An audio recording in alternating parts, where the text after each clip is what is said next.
नमस्कार दोस्तों। एक मैं आप लोगों को प्रेरक प्रसंग सुनाने जा रहा हूँ। करोड़ों करोड़ों साल पहले की बात है। एक महान महर्षि भृगु हुआ करते थे, जो कि अपने अपने आश्रम में बच्चों को पढ़ाया करते थे। उनके आश्रम में जितने भी बच्चे पढ़ते थे, सभी के सभी बहुत ही कुशाग्र बुद्धि के थे। उन्हीं आश्रम में एक शिष्य उनका पढ़ता था, जिसका नाम था कवि, जो कि पढ़ने में बहुत ही मेधावी और तीव्र था। उनके आश्रम में उस भृगु ऋषि का लड़का भी पढ़ा करता था, जिसका नाम जीव था। वह भी पढ़ने में बहुत ही कुशाग्र था, लेकिन जब तुलना की बात होती थी तो जीव जो था कवि से कमजोर पड़ जाता था। और महर्षि भृगु चाहते थे कि उनका बालक जो है उसके शिष्य कवि से तीव्र हो। इसी चाह की इच्छा में वह अपने पुत्र पर ज़्यादा ध्यान देते थे।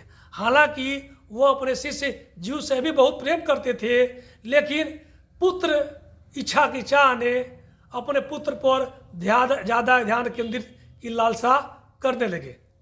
इसी क्रम में उन्होंने अपने पुत्र और अपने प्रिय शिष्य से कहा कि मैं आज तुम लोग को टेस्ट लूँगा, जो इसमें 1 नंबर आएगा वही इस मेरे आश्रम का सबसे मेधावी छात्र होगा। उन्होंने दोनों को बैठा के पूछा कि वो पहले अपने पुत्र जीव से पूछा कि पुत्र यह बताओ कि पवन से तेज गति किसकी है।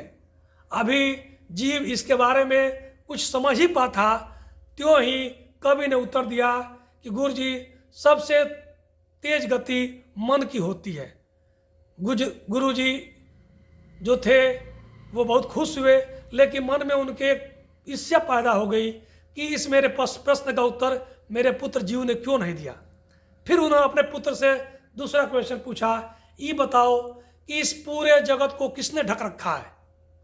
अभी इस प्रश्न के उत्तर के बारे में उनका पुत्र अभी विचार ही करता, तब तक उनकी नज़र अपने शिष्य कवि पर पड़ी। तब तक कवि ने कहा कि गुरुजी, पूरे जगत को अज्ञानता ने ढक रखा है। गुरुजी खुश तो हुए अपने शिष्य के उत्तर पर, लेकिन मन में उन्हें भीड़ भावना पैदा हो गई कि शायद इस प्रश्न का उत्तर मेरा पुत्र जीव देता। फिर गुरुजी ने कहा कि बताओ पुत्र, इस दुनिया में सबसे बड़ा आलस्य क्या है। उनका पुत्र जीव इसका उत्तर दे पाता, उसके पहले ही उनका पुत्र शिष्य जो कवि जो था, जब उनकी नज़र कवि पर गई तो कवि ने कहा कि गुरुजी, धर्म न करना ही इस पूरे जगत में सबसे बड़ा आलस्य है। इस तरह इनकी प्रतियोगिता समाप्त हुई और गुरुजी को लगा कि मैं कैसे अपने पुत्र को अपने शिष्य से ज़्यादा कुशाग्र बुद्धि का बनाऊं। इसके लिए उन्होंने अपने पुत्र जीव पर ज़्यादा ध्यान देना शुरू किया और उसको एक्स्ट्रा भी पढ़ाई करने लगे।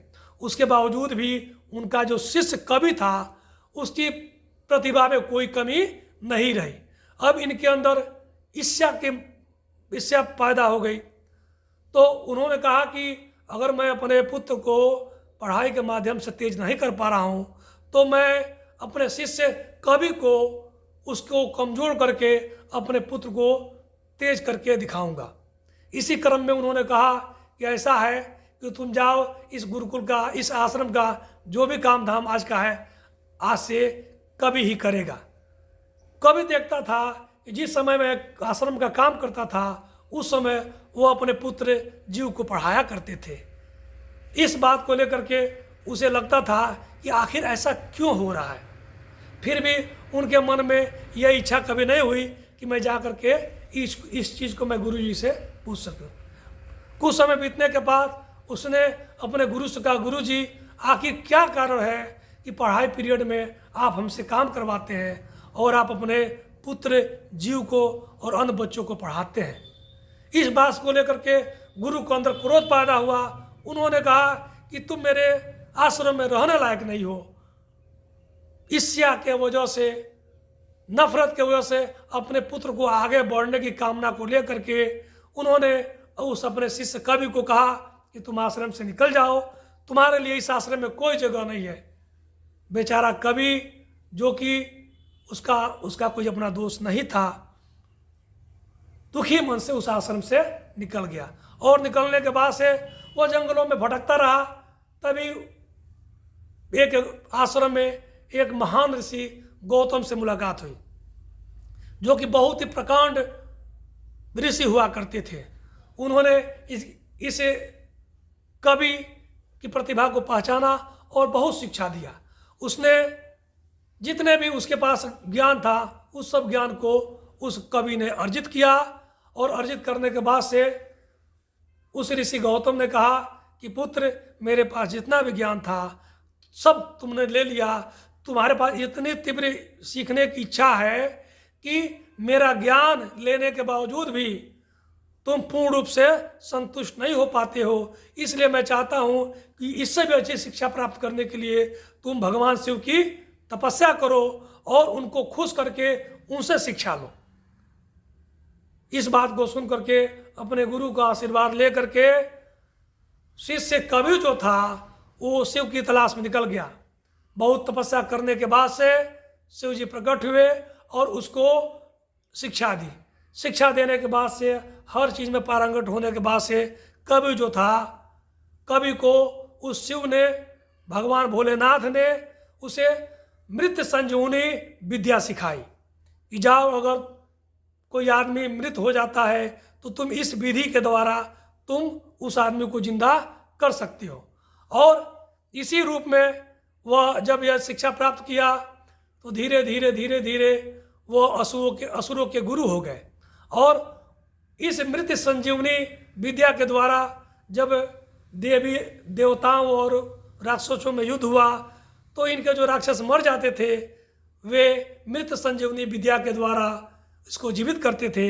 इस तरह राक्षसों का आतंक पूरे ब्रह्मांड में फैल गया और यहाँ तक कि उन्होंने कैलाश पर्वत पर भी कब्जा करने का प्रयास शुरू कर दिया। इसी क्रम में देवताओं की विनती सुन करके भगवान भोलेनाथ ने कवि को उनको अपने मुख में निगल गया और मुख में निगलने के बाद से राक्षसों का आतंक जो है कम हुआ।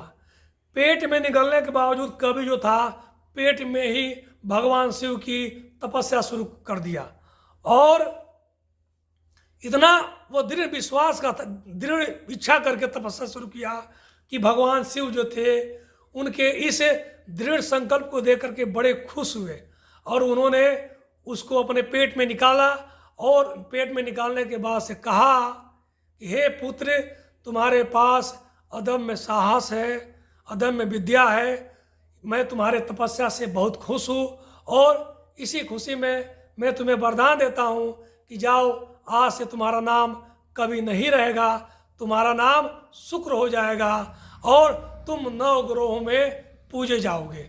इस तरह वह कवि जो था आगे चल करके एक महान ऋषि हुए जो कि असुरों के भी गुरु थे और वे इस 9 ग्रह में शुक्र की तरह हमेशा चमकते रहे।